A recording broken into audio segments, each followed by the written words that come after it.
திமுகவின் துணை பொதுச் செயலாளரும் நாடாளுமன்ற உறுப்பினருமான ஆராசாவின் சொத்துக்களை கையகம் செய்திருக்கிறது அமலாக்கத்துறை.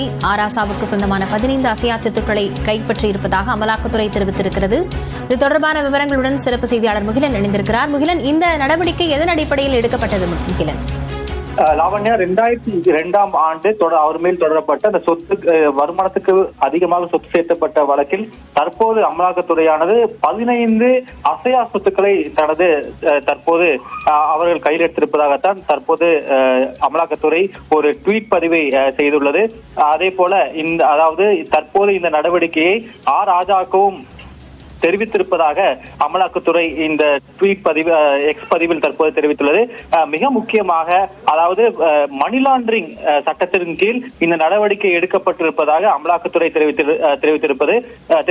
அதாவது 2002ஆம் ஆண்டு ராஜா சுற்றுச்சூழல் மற்றும் வன மத்திய அமைச்சராக இருந்த போது வருமானத்துக்கு அதிகமாக சொத்து சேர்த்த வழக்கில் தற்போது அவருக்கு சொந்தமான 15 அசையா சொத்துக்களை அமலாக்கத்துறை தன் கையகம் படுத்தியுள்ளது. இது தொடர்பாகவும் ராஜாவுக்கும் தெரிவித்துள்ளது. மிக முக்கியமாக பார்க்க வேண்டியது இந்த நடவடிக்கைகள் அனைத்தும் PMLA ஆக்ட் அதற்கு கீழ் தான் தற்போது எடுக்கப்பட்டுள்ளது. ஏற்கனவே செந்தில் பாலாஜியும் இதே வழக்கில் தான் குற்றம் சாட்டப்பட்டு தற்போது சிறையில் இருக்கிறார் என்பதும் குறிப்பிடத்தக்கது. முகிலன், தொடர்ச்சியாகவே திமுகவினர் மீது அமலாக்கத்துறையினர், வருமான வரித்துறையின் இந்த நடவடிக்கைகளுக்கு திமுக தரப்பினரின் தரப்பிலிருந்து சொல்லப்படக்கூடியது என்ன முகிலன்?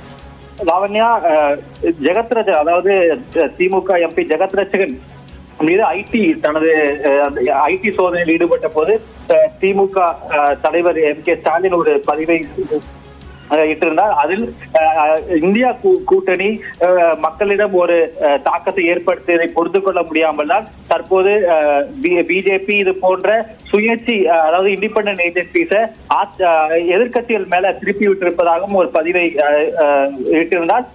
அதே போல ஆம் ஆத்மியின் MP சஞ்சய் சிங் மேலேயும் அந்த நடவடிக்கை எடுக்கப்பட்டு அவர் கைது செய்யப்பட்டிருந்த போது திமுக தலைவர் MK ஸ்டாலின் இந்த எக்ஸ் பதிவை மேற்கொண்டனர். ஆனால் திமுக தற்போது இந்த ED போன்ற ஒரு இண்டிபெண்டன்ட் ஏஜென்சி அப்போசிஷன் பார்ட்டிஸ் மேல திருப்பி விட்டிருப்பதாகத்தான் DMK அந்த நிலைப்பாட்டை தொடர்ந்து முன்வைத்து வருகின்றனர். தகவல்களுக்கு நன்றி முகிலன்.